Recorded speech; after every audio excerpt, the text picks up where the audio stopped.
Hello, in this video we're going to quilt this quilt. So this is a king size quilt and the pattern for this quilt will be linked down below, as well as all the other videos of how I made this quilt from start to finish, including how to get lovely perfect curves in these blocks. I used the tabletop method to baste it with safety pins, no glue, and I will be quilting this on my domestic machine. I'm thinking the serpentine stitch, and I'm going to be using a walking foot. So the first thing I need to do is set up my machine. I have gone and bought myself brand new needles, so I will put in a new needle in. I've got my thread. I'm going to be using a very light grey on the top, and for the bottom, the backing has a sandy colour to it, and I'll be using just a cream. And I will also be doing a test run before I do any stitching. So let's get set up and do this test. This is the needle that I've just popped in, and I just pulled one out. It happened to be 90/14. Pop my glasses on so I can actually thread that. So I have my walking foot attached.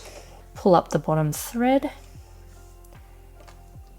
So bobbin is filled. Now, the stitch that I want to do, I want to do this serpentine. So I've got to put it in mode 2. And then I need 26, so I just pop in 2, 6. All right, so I'll just give it a test and see what it looks like.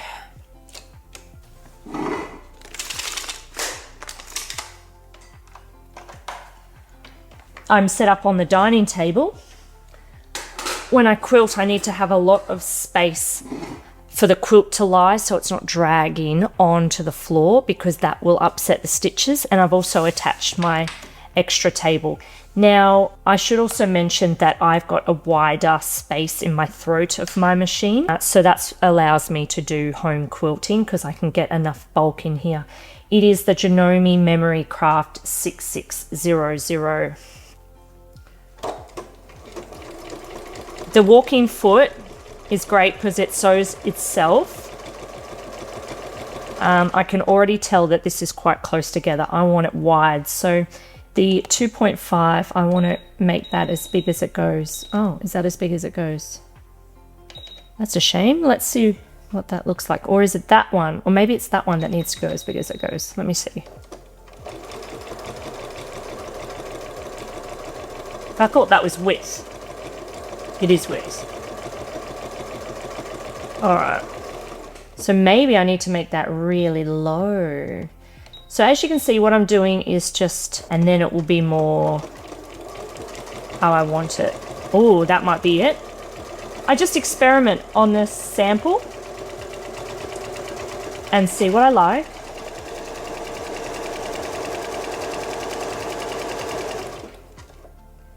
Okay. I've got an automatic cutter.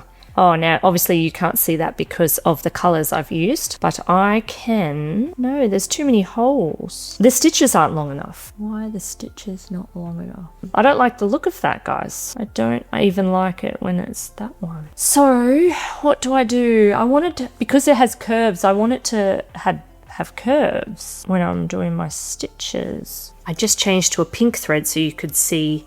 That was the serpentine stitch, and it's very tiny stitches even when I change the settings. And then I thought I quite liked this one, mode 311, which has had a series of soft curves, and I think I like that better. And it has a lovely stitch length, and it will go through a lot quicker. This would be slower than stitching with this one. So I think I'm going to go with that one. So the thing I need to do next is just see ever so slightly, you can see the pink thread coming through the back.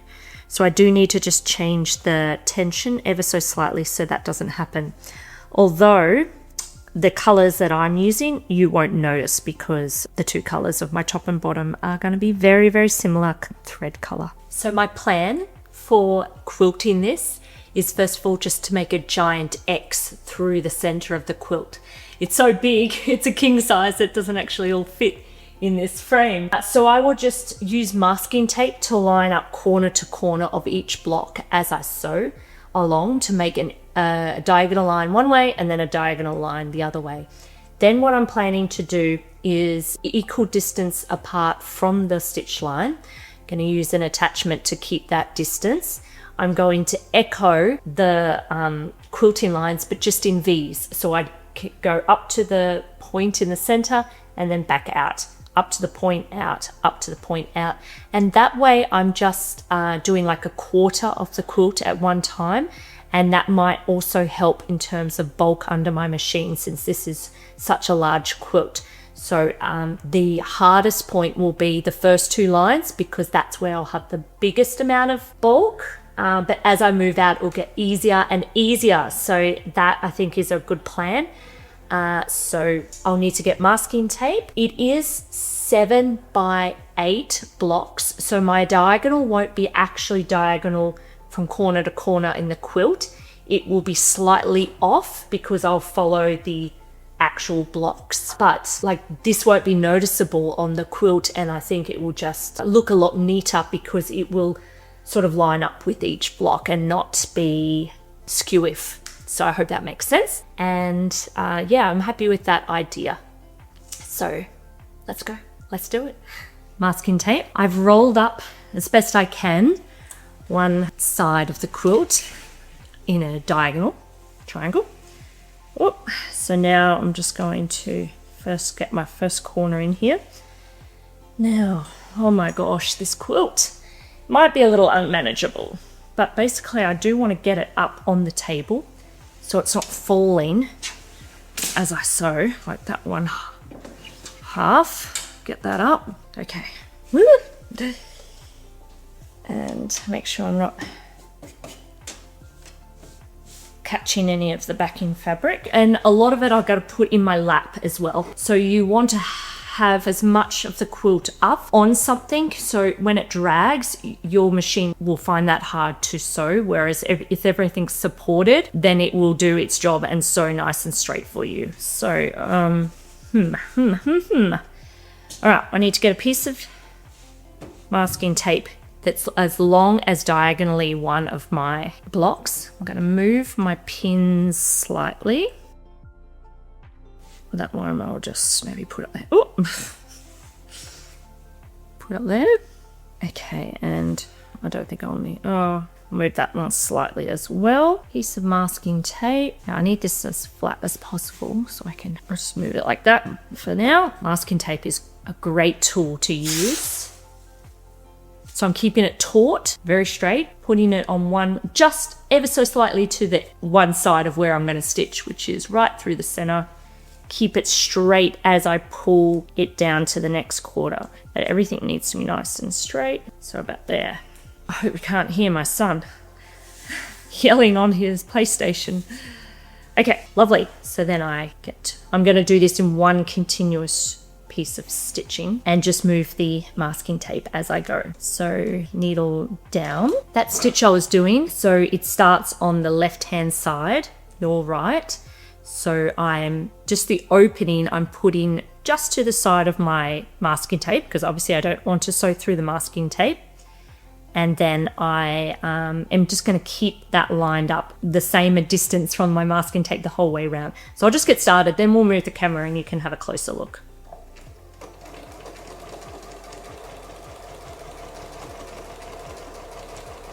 Great.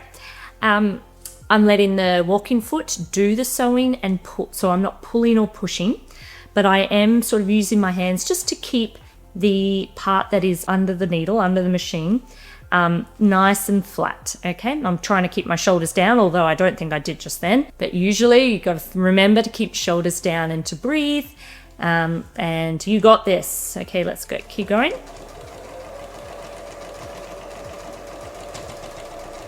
Yep. Oh, I like it. I do like it. So I said I'm using grey thread because I do have some light greys through here, but on the, you know, the pale colours, I will see the grey, and on the darker colours, I'll also see the grey. The thread will kind of vary according to what fabric it's sewing, which should look really nice. I really like that stitch that I chose. So far, so good, yeah? This is looking really good. I really like it. Really like that pattern quilting stitch. That line of stitching was much easier. What I did was lay the whole quilt down on the ground and did one long strip of masking tape from corner to corner. So I didn't have to keep stopping each block. I just sewed the whole thing. So that was really smart. But I don't need the masking tape anymore. What I'm going to do instead is use this attachment. So this will guide where I sew next. Yeah, so let's have a look at that. Now, this is the rod that we used to come. It was an attachment that came with the machine, and it goes in the back of the walking foot to measure a distance and keep a distance when you're stitching. I actually need to put mine in backwards because I want to be measuring on this side. So it's okay that it will be backwards, it will still work, but it will just sit up like this instead. Now I need to just work out what distance I want my stitching to be. And I don't stitch my quilts too close together, do my quilting, because that leads to a very stiff quilt. I like a very soft quilt. I have larger distances between my stitches, and that's about as far as I can go in terms of length with this rod. So that might be what I choose. I can use this piece of paper though to make a mark. In case this ever moves, I want to be able to put it in the same position each row of stitching. So I line up the middle of my walking foot, and then I'll just put a mark where that rod is. So that's the distance. Measuring tape here again, I'll tell you the distance. That is 6 centimeters or 2 3/8 of an inch. So I've turned my machine off, so I need to actually put it back in the mode 311, wasn't it? And I didn't change the length and the width. So now lining up the edge of the rod with the top of my curved stitch line, and stitch as usual. And I just watch this rod, and I'm keeping it touching always the top of my curved stitch line.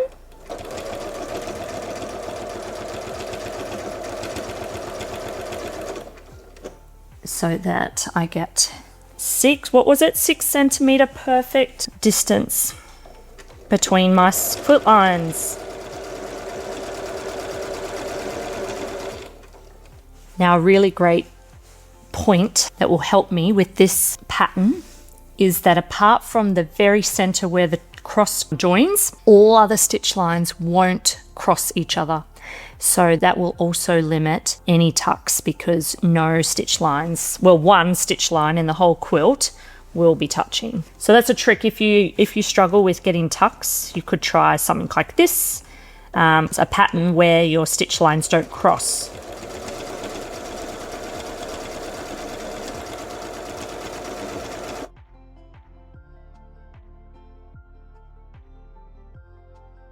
I'm coming up to the part that has the most bulk.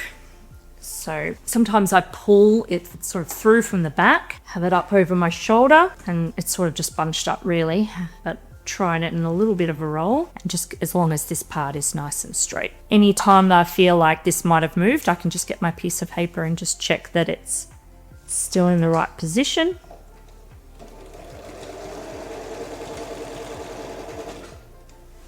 Now, I am coming up to the center, and as I do, I just need to make sure I don't stitch too far, sort of eyeball where the 6 centimeters, I could use that piece of paper, or couldn't I? 6 centimeters from the from this side, this stitch line is where I need to stop so I can turn around and continue.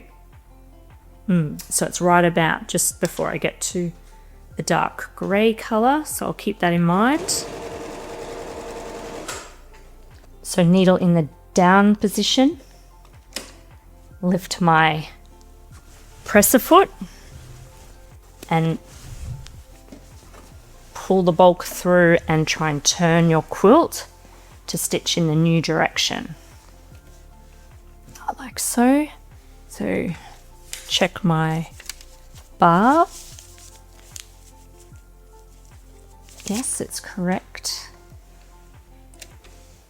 I might have gone slightly too far, but I'll just straighten up or sort of so inwards before going along straight, just to just line that up how I'd like it. So in a little bit and then straighten it up. I think that will be fine. And now we just continue.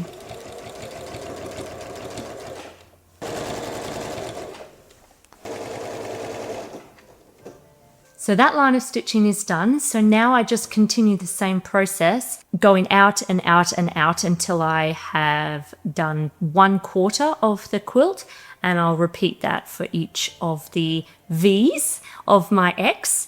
So that's it. I'll say goodbye now, and I'll be sewing every night this week. But this video, in a jiffy, you're gonna see a completed quilt. All quilted, not completed because we'll do the binding in another video, but you'll see a beautiful quilted quilt. All right, I hope you have a lovely week, and we'll see you next time. Goodbye.